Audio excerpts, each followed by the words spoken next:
Fadil. Saya Udah Sari. Saya Salma Rezalian. Saya Putri Rahawadikia. Saya Bin Menikah Media Putri. Dan saya Jeremia Alwin Siha. Selamat menyaksikan. Halo teman-teman, hari ini kita akan membahas komunikasi dalam bahasa nonverbal. Kalian udah tahu belum nih, apa sih bahasa nonverbal itu? Belum tahu. Oke, belum ada yang tahu ya. Jadi bahasa nonverbal adalah komunikasi yang dilakukan tanpa menggunakan kata-kata atau simbol huruf, melainkan menggunakan ekspresi wajah, bahasa tubuh, intonasi suara, dan lain-lain. Nah, sebelum masuk ke bahasa nonverbal yang pertama, aku ada dua gambar nih. Nah, dari kedua gambar ini, bisa nggak kalian nebak ekspresi wajah kakak kedua ini menunjukkan mereka itu lagi dalam perasaan apa sih? Bahagia senang. Bahagia senang, betul sekali. Kedua orang yang ada di gambar ini menunjukkan kalau mereka itu lagi bahagia. Gimana sih cara kita mengetahui kalau mereka itu bahagia? Yang pertama, lihat dari otot-otot di kedua bibir mereka itu tertarik ke atas membentuk sebuah senyuman. Kalau kita senyum, otomatis dong mata kita juga menjadi menyipit. Lanjut ke contoh yang kedua. Oke, kelihatan kan kalau ekspresi dari dua orang ini itu sedang marah.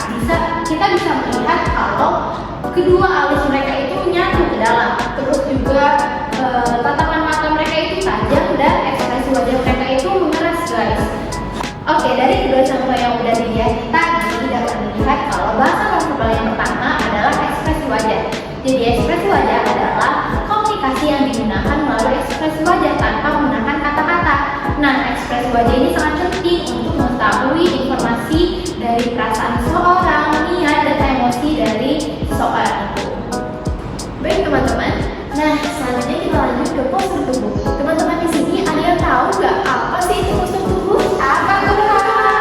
Nah, postur tubuh itu merupakan posisi tubuh seseorang yang memberikan sifat atau mencerminkan emosi, sikap, dan keadaan seseorang. Nah, bisa kita lihat yang pertama itu ada posisi menyilangkan tangan. Nah, posisi menyilangkan tangan ini mengartikan bahwa seseorang tersebut sedang merasa defensif dan adanya ketidaksetujuan. Selanjutnya yang kedua itu ada menyandarkan tubuh. Nah, menyandarkan tubuh ini mengartikan bahwa seseorang tersebut sudah merasa sangat nyaman, teman-teman. Dan yang ketiga itu ada posisi memegang dagu. Nah, posisi memegang dagu ini mengartikan bahwa seseorang tersebut sedang merasa kebingungan dan sedang berpikir. Dan yang terakhir itu ada posisi dalam menentukan jari. Nah, posisi menentukan jari ini menunjukkan bahwa seseorang tersebut sedang merasa gelisah dan adanya rasa ketidaksabaran.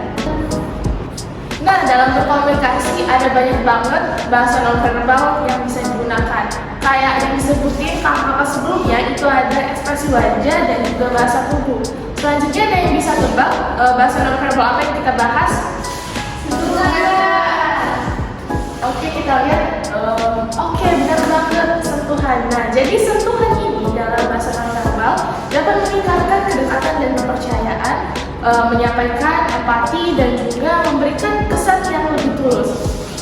Misalnya, sentuhan ringan seperti berjabat tangan itu dapat meningkatkan first impression yang baik kepada lawan bicara dan juga mempererat hubungan, sehingga kesan yang disampaikan itu terasa lebih halus.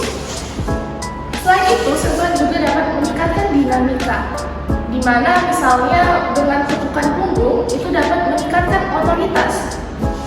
Nah, sentuhan ini sendiri dapat menyampaikan pesan positif yang berkesan sangat lama. Namun bila dari efektivitasnya, sentuhan ini bergantung pada konteks budaya dan juga hubungan individu terhadap lawan bicara tersebut. Sehingga kita harus memperhatikan situasi dan juga batasan dari sentuhan tersebut. Nah, selanjutnya itu adalah nada suara. Nada suara merupakan aspek penting dalam komunikasi nonverbal karena dapat mempengaruhi lawan bicara. Ini merupakan contoh dari nada suara. Yang pertama ada nada suara marah, biasanya menggambarkan volume yang tinggi, mengidentifikasikan bahwa dia itu sedang frustasi, tidak sabaran. Nah, selanjutnya ada nada suara tenang. Nada suara tenang ini biasanya menggambarkan bahwa dia itu memiliki ketenangan atau meredakan konflik. Nah, yang ketiga itu ada suara bahagia, itu biasanya dia menggambarkan kebahagiaan dan antusias. Selanjutnya ada suara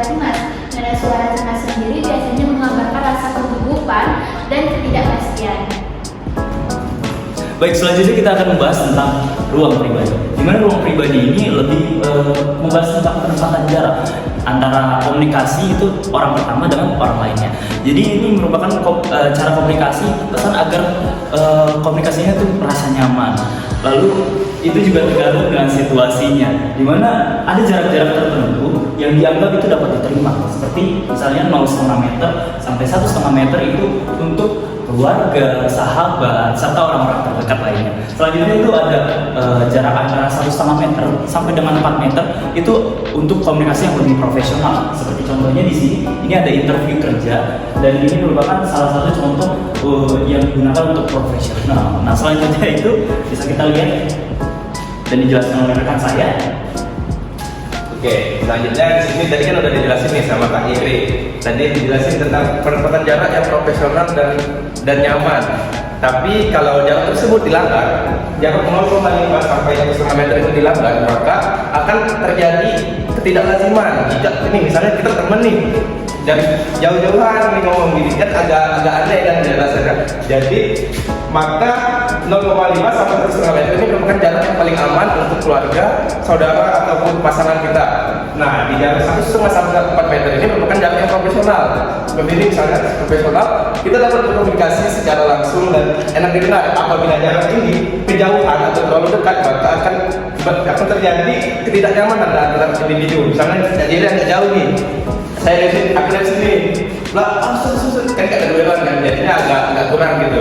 Jadi mungkin itu sih yang bisa dijelasin dari ruang pribadi ini dan di penempatan jarak. Baik, terima kasih telah menyaksikan presentasi dari kami akhiri. Wassalamualaikum